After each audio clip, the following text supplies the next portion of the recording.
बाबरी मस्जिद की स्थापना जो हुमायूं कबीर के द्वारा प्रस्ताव रखा गया था कि टीएमसी स्टेप बैक कर गई क्योंकि ममता बनर्जी एक सीएम है।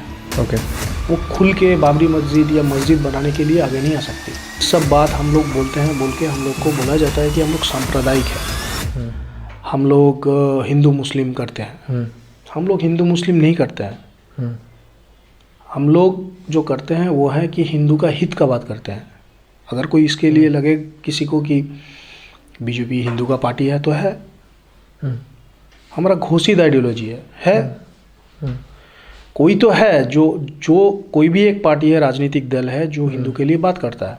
बाकी तो सब मुस्लिम वोट बैंक के लिए उनके कहे हुए रास्ते में चलते हैं। अभी जो रिसेंट ली हुआ है बाबरी मस्जिद की स्थापना, जो हुमायूं कबीर के द्वारा जो चीज़ प्रस्ताव रखा गया था, वी सॉ कि टीएमसी स्टेप बैक कर गई कि उन्हें मस्जिद से रिलेशन नहीं चाहिए या फिर इस पर्टिकुलर बाबरी मस्जिद से उनको रिलेशन नहीं चाहिए।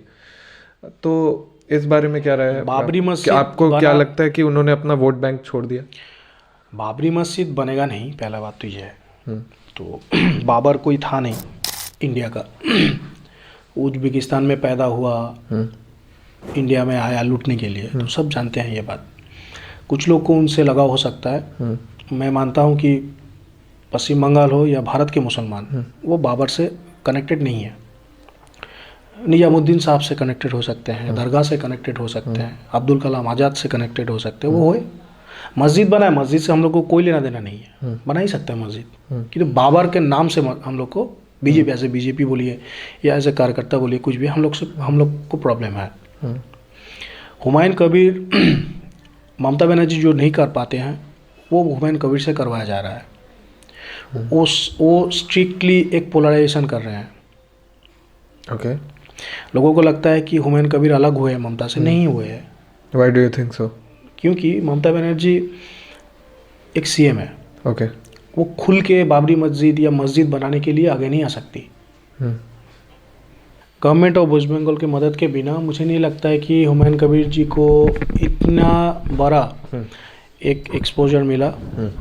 सबसे बड़ा बात, वहाँ पे ईटा डालने के लिए कुछ भी जो भी रीति है उन लोगों का, नेशनल हाईवे ब्लॉक करके, नेशनल हाईवे से इतना आदमी लोग आ रहा है, सपोर्टर आ रहे हैं, उसका परमिशन कौन दिया? ये भी अनाउंस था और अनाउंस था पहले से 6 दिसंबर होगा, मीडिया पे आकर बोला। और सबसे बड़ी बात 6 दिसंबर हम सबको मालूम है कि जो बाबरी का जो इशू है, वो एक वितर्कित इशू है। उसके बावजूद भी ये सरकार ने उनको वो वाला चीज़ करने दिया। क्यों? क्योंकि ममता बनर्जी चाहती है कि हुमायूं कबीर ये करे ताकि मुस्लिम वोट और भी कंसोलिडेट हो, इसलिए चाहती है।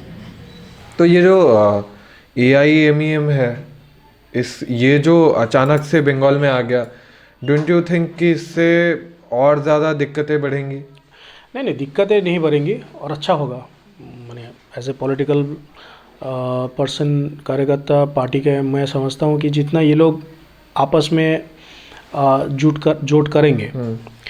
और MIMM तो एक असदुद्दीन ओवैसी जो है वो तो सिर्फ मुस्लिम का ही बात करते हैं। वो तो छुपाया हुआ नहीं है कुछ, तो वो अपना हक का बात कर ही सकते हैं। उससे बीजेपी को कोई लेना देना नहीं है। बीजेपी को लेना देना है एक ही चीज़ से, गुड गवर्नेंस से। हम लोग बार बार ये बात बोलते हैं कि हम लोग हिंदू मुस्लिम ये राजनीति में जाना नहीं चाहते हैं, जाते भी नहीं हैं। डेवलपमेंट की राजनीति करते हैं और डेवलपमेंट ही सब चीज़ के ऊपर है। और हम लोग ये मानते हैं कि बंगाल में आज के डेट में 7 लाख करोड़ कर्जा है सरकार के ऊपर। कर्जा है? यस, ये ऑन रिकॉर्ड है। बैंक से, ओके, रिजर्व बैंक से। हाँ। ये कर्जा जो है, ये कर्जा CPM के टाइम में 1.5 लाख या 2 लाख करोड़ था। ओके। डेवलपमेंट का काम दिखा के अगर आप लक्ष्मी भंडार के नाम में 1000 रुपये दे के वोट खरीदने का काम करते हैं, लेकिन वो जो लक्ष्मी भंडार आप दे रहे हैं जिन माताओं बहनों को, उनके घर में कोई युवा तो होगा।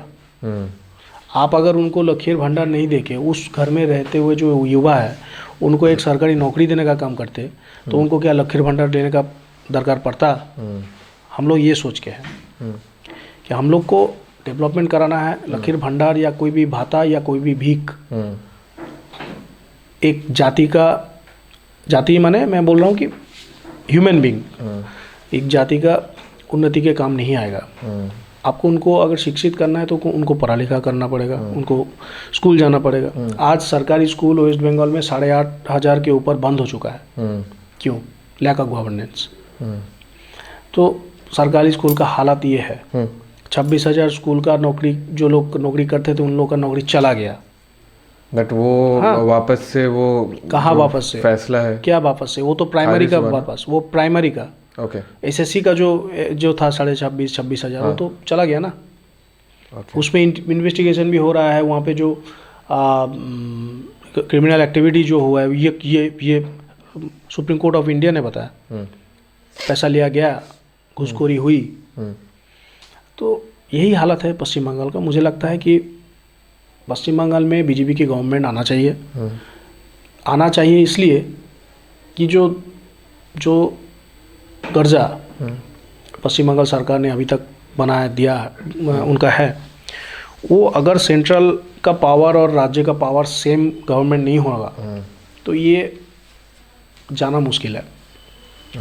क्योंकि ये समझना पड़ेगा कि ये जो कर्जा इसने लिया ये दिन दिन और बढ़ेगा, ये कमने का कोई चांसेस तो दिख नहीं रहा है।